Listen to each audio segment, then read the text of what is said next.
30 juillet 2013. À quelques encablures du phare des Baleines, à la pointe nord-ouest de l'île, le soleil charentais a réchauffé les eaux du Pertuis breton, portant le mercure à près de 20 degrés. Une température idéale pour lancer le programme de repeuplement J'adopte mon homard. Vaste opération portée par la communauté de communes de l'île de Ré pour le maintien de la biodiversité marine et le soutien à un stock de crustacés emblématiques des côtes rétaises. L'objectif ? Immerger plus de 2000 bébés homards au sein d'une zone dédiée, le cantonnement des Baleines.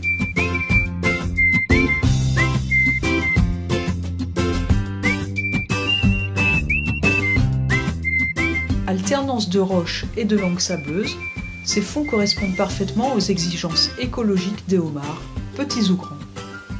Entre les nombreuses éponges, alcyons et autres gorgones, les reliefs escarpés proposent une multitude de failles et de recoins que les homards s'approprieront pour se dissimuler, dans l'espoir de revoir un jour ces fonds peuplés par des crustacés ayant déserté la zone au fur et à mesure des années.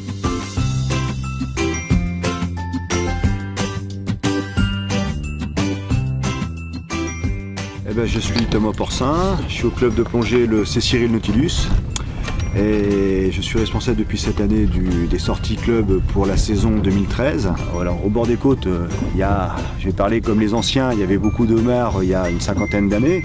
Maintenant, pourquoi il n'y en a plus, ça, il n'y a pas d'explication. Est-ce que c'est la pollution? Est-ce que c'est le problème de la qualité de l'eau?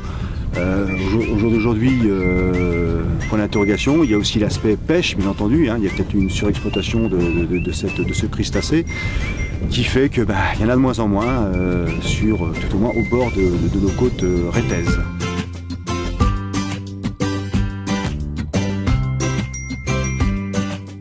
Pêche intensive dans certains secteurs, réchauffement des eaux ou encore diminution des ressources planctoniques sont autant de facteurs qui peuvent expliquer la raréfaction du homard dans les zones côtières. Un stock malmené qui va recevoir cette année un sérieux coup de pouce des habitants de l'île. 2000 bébés homards en provenance d'une écloserie anglaise ont été accueillis par les éco-gardes rétais.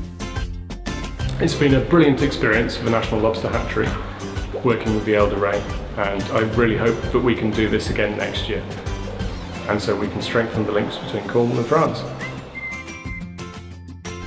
Une fois réoxygénés après une longue route, ces jeunes homards de 3 mois, mesurant à peine 2 cm, sont conditionnés pour rejoindre leur destination finale, à 15 mètres sous la surface.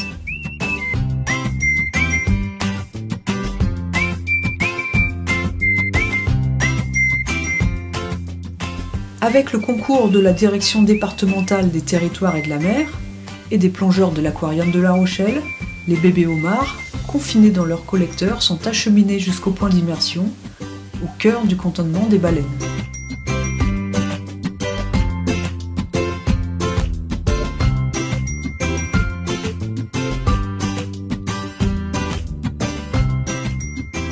À proximité du fond marin, dans un endroit propice à leur installation, les plongeurs ouvrent une à une les boîtes qui libèrent des centaines de petits crustacés. Baignant pour la première fois dans le milieu naturel, ils s'éparpillent sur les fonds à la recherche d'une première tanière pour échapper aux prédateurs. Les études scientifiques estiment que seuls 2% des larves de homards atteignent l'âge des 3 mois. Rares sont donc les secteurs qui voient leur fond peuplé au même instant d'autant de petits crustacés bleus. Les jeunes homards relâchés en mer dans le cadre de ce programme grandiront lentement, comme tous les crustacés, gagnant quelques centimètres chaque année. Après avoir mué une vingtaine de fois, ils atteindront vers 4 à 5 ans l'âge adulte. Pèseront alors un peu plus de 500 grammes pour une taille d'environ 24 cm. Ils seront alors prêts pour se reproduire, assurant à leur tour la production de nouveaux bébés pour les années à venir.